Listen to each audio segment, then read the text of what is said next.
Students, last class में अपन ने immunity के बारे में पढ़ा था,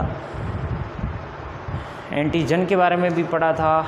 एंटीजन से रिलेटेड या इम्यून सिस्टम से रिलेटेड दो शब्द पढ़े थे, दैट इज़ एपिटोप और हेप्टन। आज अपन डिस्कस करते हैं एंटीबॉडी के बारे में। तो इम्यूनिटी के बारे में पढ़ते हैं तब दो शब्द मेनली बार बार रिपीट होते रहते हैं, फर्स्ट इज़ एंटीजन और सेकेंड इज़ एंटीबॉडी। तो आज पढ़ते हैं एंटीबॉडी के बारे में। एंटीजन के बारे में अपन ने पढ़ लिया है, एंटीबॉडी या एंटीबॉडीज़, इसके बारे में डिस्कस करते हैं। तो एंटीबॉडीज़ किसके अगेंस्ट में बनती है? एंटीजन के अगेंस्ट में।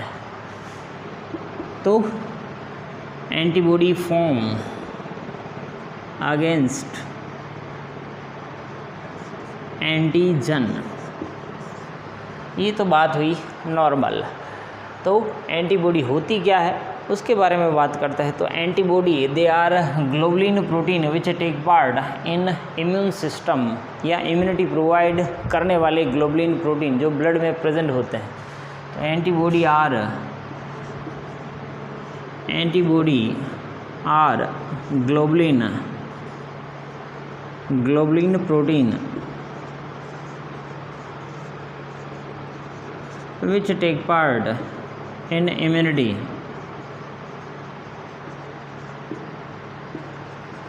जो इम्यूनिटी प्रोवाइड करते हैं, इम्यूनिटी में भाग लेते हैं। इम्यूनिटी तो ग्लोबुलिन प्रोटीन अपने ब्लड के अंदर, अपने बॉडी में कई तरह के प्रोटीन्स पाए जाते हैं। उनमें से मोस्ट अबंडेंट जो प्रोटीन प्रेजेंट होता है जो इम्यूनिटी प्रोवाइड करवाता है, दैट इज़ ग्लोबुलिन प्रोटीन। तो एंटीबॉडीज़ है क्या? दे आर ग्लोबुलिन प्रोटीन जो अमीनो एसिड से मिल के बने होते हैं। तो प्रोटीन की इकाई क्या कहलाती है? Amino acid. तो एंटीबॉडीज़ है क्या? दे आर ग्लोबुलिन प्रोटीन जो इम्यूनिटी प्रोवाइड करवाते हैं। इसके अलावा एंटीबॉडी को आईजी भी कहा जाता है। आईजी बोले तो इम्यूनोग्लोबुलिन क्यों बोला? ऐसा ग्लोबुलिन प्रोटीन, पहली बात तो ग्लोबुलिन क्या है? प्रोटीन है जो टेक पार्ट करता है किसमें? इम्यूनिटी में, इसलिए इसको आईजी भी कहा जाता है। तो ये तो बात हुई एंटीबॉडी के बारे में। सॉरी, आईजी तो अपने एंटीजन को नाम दिया था, इसको नाम देंगे एबी, एंटीबॉडी। अब इसका जनरल स्ट्रक्चर देखते हैं कैसा क्या होता है। एक लास्ट क्लास में अपन ने बात की थी बी लिम्फोसाइट, इम्यून सिस्टम की सेल्स जिसके पास बी सेल रिसेप्टर प्रेजेंट होता है जो एपिटोप के साथ इंटरेक्ट करता है। कुछ ऐसा स्ट्रक्चर बनाया था, दैट इज बी सेल या बी लिम्फोसाइट कह सकते हैं, जिसके पास खूब सारे रिसेप्टर प्रेजेंट होते हैं। ये रिसेप्टर भी वाई शेप के होते हैं, यानी एंटीबॉडीज़ ही होती है, that is BCR, B cell receptor. तो खूब सारे BCR प्रेजेंट होते हैं किस पर? बी सेल पर। ये बी सेल रिसेप्टर इंटरेक्ट करता है किसके साथ? एपिटोप के साथ जो बैक्टीरियल सेल पर प्रेजेंट होता है। ये क्या है? ये बैक्टीरियल सेल है और ये हो गया इसका एपिटोप। तो एपिटोप एंटीजन का ही पार्ट होता है जिसको रिकॉग्नाइज करती है अपनी कौन? B cell. बी सेल किसके थ्रू? BCR के थ्रू। तो BCR, बी सेल एपिटोप से इंटरेक्शन के बाद कन्वर्ट हो जाती है किसमें? प्लाज्मा सेल में, प्लाज्मा सेल। तो यहाँ पर तो एंटीबॉडी या BCR कहाँ पर प्रेजेंट है? सरफेस के साथ अटैच है। जबकि प्लाज्मा सेल में कन्वर्ट होने के बाद प्लाज्मा सेल इस एंटीबॉडी का सीक्रेशन करना शुरू कर देती है।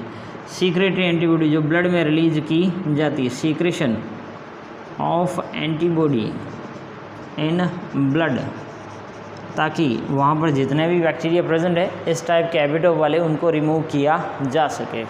इसके बारे में अपने लास्ट क्लास में डिस्कस किया था। अब इसका स्ट्रक्चर देखते हैं, जनरल स्ट्रक्चर कैसा होता है किसका? एंटीबॉडी का।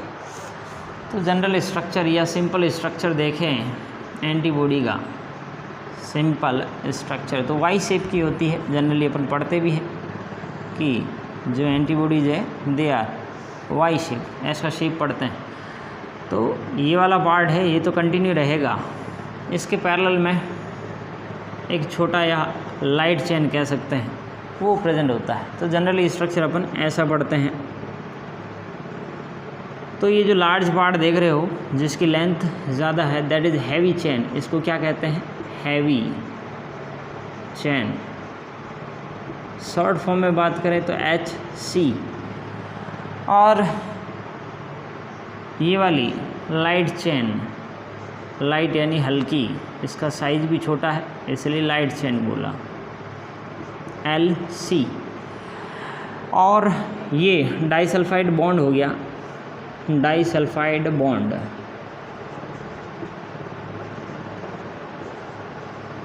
तो डाइसल्फाइड बॉन्ड प्रेजेंट है किसके बीच में? हैवी के बीच में भी और लाइट और हैवी के बीच में भी। ये सिंपल स्ट्रक्चर हो गया। अब इसका कॉम्प्लेक्स स्ट्रक्चर देखते हैं अपन। तो इसका कॉम्प्लेक्स स्ट्रक्चर ड्रॉ करता हूँ मैं। तो ये जो एंटीबॉडी बनाई अभी वाई शेप की, इसमें जनरल स्ट्रक्चर कुछ ऐसा था। दो तो हैवी थी और दो ही क्या थी? लाइट थी। तो एक जो सिंपल एंटीबॉडी होती है उसके अंदर दो हैवी चेन और दो लाइट चेन प्रेजेंट होती है।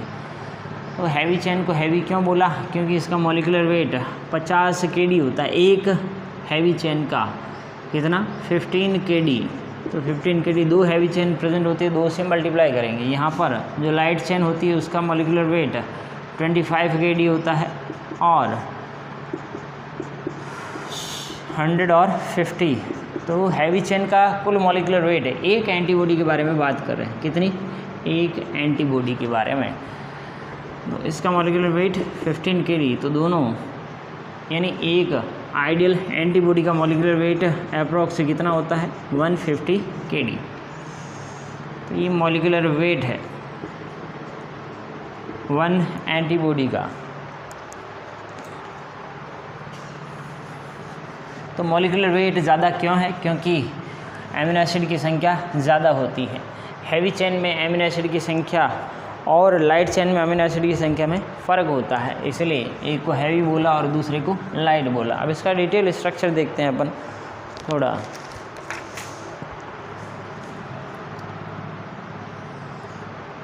कुछ वाई शेप की एंटीबॉडी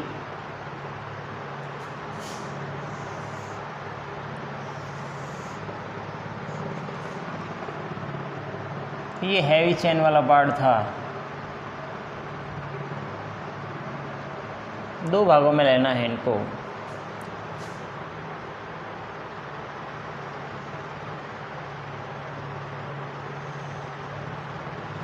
तो ये तो बात हो गई किसकी? हैवी चेन की।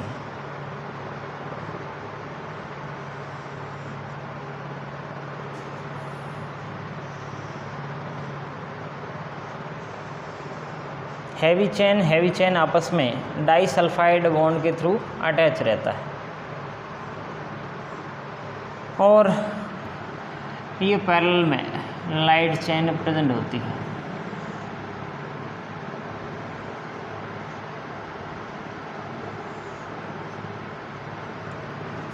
आपने पढ़ा होगा 12th में स्ट्रक्चर वाई शेप की antibody and IgA, IgG, IgD, IgE कई टाइप की होती है। इसकी टाइप भी डिस्कस करेंगे, सबके अलग अलग फंक्शन होते हैं। तो ये हैवी चेन के साथ लाइट चेन भी अटैच है किसके थ्रू? डाइसल्फाइड बॉन्ड के थ्रू। डाइसल्फाइड बॉन्ड से जुड़ी रहती है। तो ये तो अंदर वाले तो क्या है? Heavy chain HC short form में लिख रहा हूँ, और ये वाली है light chain LC light chain. ये एन टर्मिनस हो गया इसका और ये हो गया C टर्मिनस।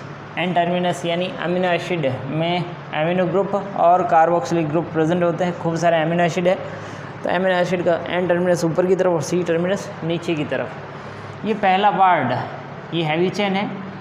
तो हैवी चेन का वेरिएबल पार्ट HV।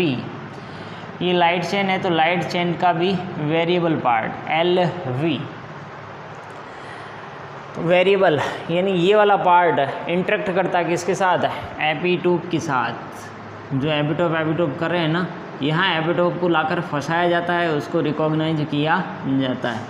ये बैक्टीरिया की सेल है और ये एपिटोप वाला पार्ट हो गया, एपिटोप। कोशिश की जाती है प्रोसेस्ड एंटीजन हो ताकि दोनों सिरों पर एपिटोप को रिकॉग्नाइज किया जा सके। तो ये वाला पार्ट कौन सा हो गया, एपिटोप का। तो ये इसलिए इसको वेरिएबल यानी चेंज होता रहता है, यानी ये फ्लेक्सिबल है। इस एपिटोप की साइज़ के अकॉर्डिंग यहाँ पर इन दोनों में फ्लेक्सिबिलिटी रहती है, उसी के अकॉर्डिंग ये शेड होते हैं। उसके बाद ये भी हैवी चेन का है। हैवी चेन का कांस्टेंट रीजन है HC। कांस्टेंट बोले तो ये फिक्स रहता है। ऊपर वाला तो क्या था, वेरिएबल था। ये तो क्या था, हैवी चेन का था, लेकिन वो क्या था, वेरिएबल था। लेकिन ये क्या है, कांस्टेंट है। कांस्टेंट यानी फिक्स्ड।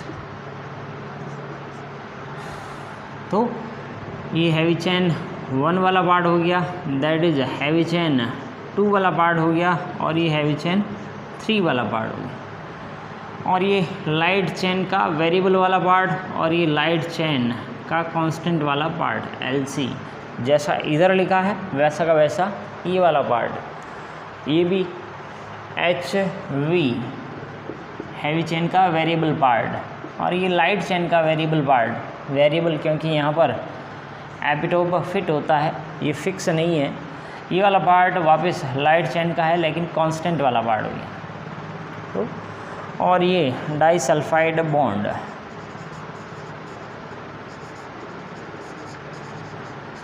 ये डिटेल स्ट्रक्चर हो गया एंटीबॉडी का, जो तरह तरह के एपिटोप के साथ इंटरेक्ट करता है। इसके बारे में बात करें, इसको थोड़ा डिलीट कर रहा हूँ, इरेज कर रहा हूँ मैं। ये वाला जो पार्ट दिख रहा है यहाँ से लगा के यहाँ तक, ये हिंज रीजन हो गया। ये वाला पार्ट कौन सा हो गया, हिंज रीजन, जिसको हिंदी में कब्जा कहते हैं। यानी यहाँ पर ये फ्लेक्सिबल है, रोटेट होता है। तो यहाँ से लगाकर यहाँ तक वाला पार्ट है, इसको नाम देते हैं FAB, फैब। फ्रेगमेंट जो एंटीजन के साथ इंटरेक्ट करता है, या फ्रेगमेंट जो एंटीजन से बाइंड होता है। फ्रेगमेंट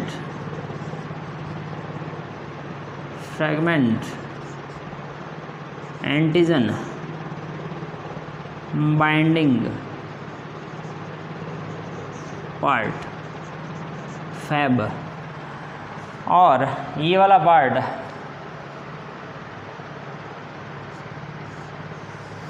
इस वाले पार्ट को FC कहा जाता है। FC यानी फ्रेगमेंट जो क्रिस्टलाइज होता है जब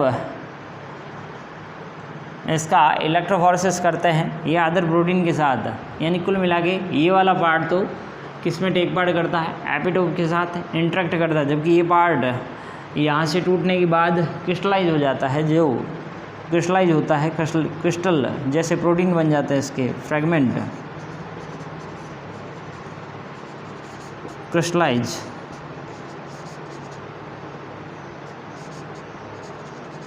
फ्रेगमेंट जो क्रिस्टलाइज हो जाता है कब, पपेन नाम का प्रोटीन, पपेन नाम का एंजाइम है जो इस एंटीबॉडी को यहाँ से क्लीव करता है। तो पपेन से ट्रीट करने के बाद, तो ये जो डॉट वाली लाइन बना रहा हूँ, पपेन एक एंजाइम है, एंजाइम प्रोटीन को डाइजेस्ट करने वाला पपेन एंजाइम, ये ट्रीट करता, ये इसको कट करता है। कहाँ से, एंटीबॉडी को हिंज रीजन से। हिंज रीजन से कट करेगा तो अपने पास 2 तो फैब प्राप्त हो जाते हैं। कौन से 2 फैब, एक ये वाला और एक ये वाला, और एक FC प्राप्त होता है। FC एक ही प्राप्त होगा क्योंकि ये FC जुड़ा हुआ किसी डाइसल्फाइड बॉन्ड से। पपेन एंजाइम ट्रीटमेंट पूछा जाता है एग्ज़ाम में। पपेन एंजाइम से ट्रीटमेंट के बाद एंटीबॉडी किस रूप में प्राप्त होती है। Papain enzyme treatment after papain enzyme treatment के बाद 2 तो फैब प्राप्त होता है, फैब, और 1 FC जो फ्रेगमेंट क्रिस्टलाइज होता है। तो ये अलग से थोड़ा ध्यान रखना है, पूछा जाता कई बार, पपेन से ट्रीटमेंट के बाद एंटीबॉडी किस रूप में प्राप्त होती है। ये था डिटेल स्ट्रक्चर ऑफ एंटीबॉडी।